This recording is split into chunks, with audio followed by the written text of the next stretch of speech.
Good evening everybody and welcome to another video from Tall Travels. So today's going to be a light-hearted video, okay? We're going to be talking about expatriate life and how for you to know that you spent a long time in Russia.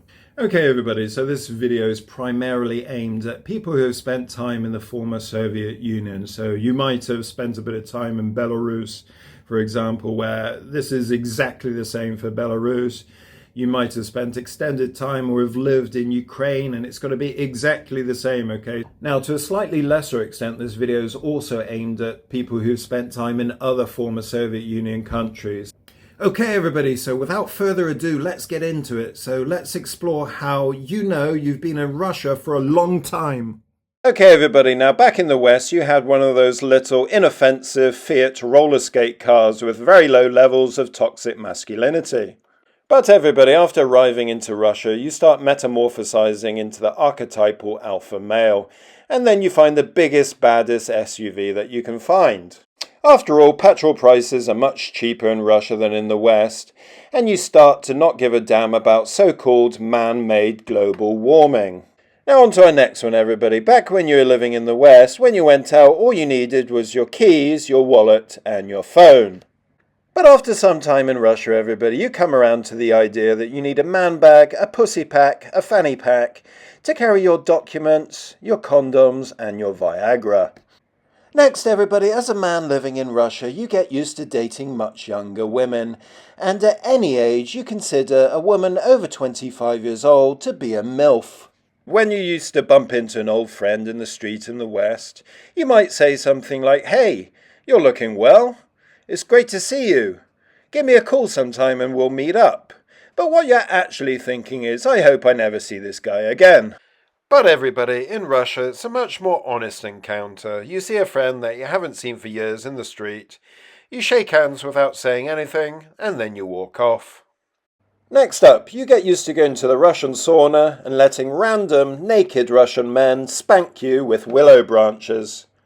Next, everybody, you accept that every single meal you order in Russia will come with a thick layer of dill. And I mean absolutely everything.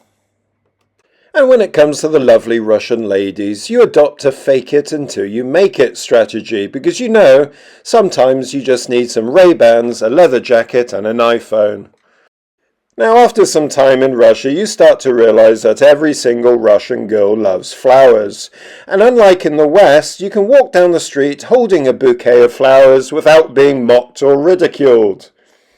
Now, once you arrive at the restaurant, you realize that if you put her bag on the table, or heaven forbid, on the floor, then you realize there's a high chance that your date is over. And if you do make it to the end of the date and you talk about going Dutch, then you can watch her dry up faster than a raisin in the sun. Now, when you're taking a long-distance train journey in Russia, the first thing you do is make your bed, and you do it with military-style neatness and precision. And when you take off your shoes, you refuse to walk on any surface unless you're wearing a pair of slippers. Next, unless it's over 20 degrees Celsius, you refuse to let your children out without hat, scarf and gloves. When you first touched down in Russia, you fantasized about getting a trad wife with long flowing hair that would look after your future children and do all the cooking. But what you eventually settled for was the expat groupie who's been ran through more times than Gorky Park. After some time in Russia, you start to develop a fear of drafts, and on the Moshuka, when it's 35 degrees outside, you make sure all the windows are closed.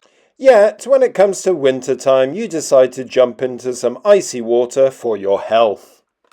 Next, everybody, you stop buying tissues. Why? Because you've perfected the art of the snot rocket, which is actually very simple.